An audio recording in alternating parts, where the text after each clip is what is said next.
Orang ke surga juga sama. Orang mau ke surga, tapi dia nggak tahu surga itu isinya apa. Tapi dia nggak pernah tahu siapa orang-orang yang masuk surga. Dia nggak pernah tahu teman-teman di surganya nanti kayak apa. Dia nggak pernah tahu apa makanan-makanan di surga. Dia nggak pernah tahu aktivitas apa yang ada di surga. Lalu bagaimana dia kemudian dikatakan serius untuk pergi ke surga? Sedangkan pilihan-pilihan ke sana dia nggak jelas. Orang dia yang surga kayak apa dia juga nggak jelas gitu loh maksudnya. Lah berarti dia tidak serius untuk pergi ke surga. Anda pengen jadi kayak Rasulullah Muhammad, pengen dapat kayak Khadijah. Atau Anda pengen dapat seorang laki-laki, kalau bagi perempuan, orang kayak Rasulullah Muhammad. Tapi Anda nggak pernah tahu bagaimana Khadijah itu. Anda nggak pernah pelajari bagaimana Aisyah itu. Anda nggak pernah tahu bagaimana Sofiyah itu. Atau Anda nggak pernah tahu bagaimana Saudah itu. Lalu Anda bermimpi mendapatkan laki-laki setangguh dan sekeren Rasulullah Muhammad. Itu ngimpi namanya.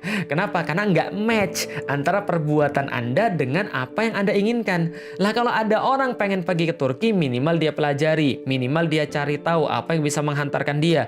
Jangan sampai ketika kita ditanyakan, mau pergi ke Turki tapi persiapannya apa? Dia bilang nyusun sendal di masjid. Nggak nyambung.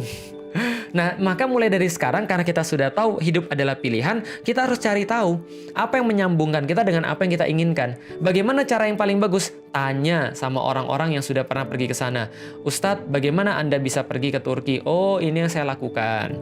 Oh, ini yang saya coba untuk buat. Pertama-tama saya buat buku dulu. Kalau saya nggak buat buku, maka orang-orang nggak akan tahu bahwa saya punya ketertarikan ke Turki. Orang-orang nggak akan tahu bahwa saya punya pengetahuan ke situ. Tapi saya nggak punya uang untuk bisa ke sana. Maka setelah saya bisa buat buku, ada perusahaan travel yang nawarin pada saya, Ustadz mau nggak bimbing orang untuk pergi ke Turki? Supaya ketika mereka pergi ke sana, mereka mendapatkan informasi. Maka dia cari jamaah, saya cari bisa pergi ke sana. Klop lah, maka sampai sekarang saya bisa pergi ke Turki tiap tahun tanpa mengeluarkan uang. Tanpa kemudian juga minta dibayarin. Karena semuanya sudah tercover dalam satu paket tour. Berarti saya ke sana, bisa untuk kemudian tidak pakai uang, tapi juga tidak merugikan orang lain. Nah ini adalah bagian daripada yang saya sampaikan, hidup adalah pilihan. Kalau seandainya kemudian kita tidak memahami ini, maka senantiasa kita nggak bakal nyambung.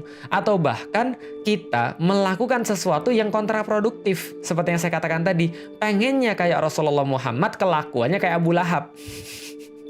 Nah ini yang kemudian kita harus hindari. Ini yang kemudian harus kita waspadai dalam kehidupan kita. Jangan sampai kita menjadi orang-orang yang kita pengen seperti apa, tapi melakukan itu tidak sama dengan orang-orang kayak gitu.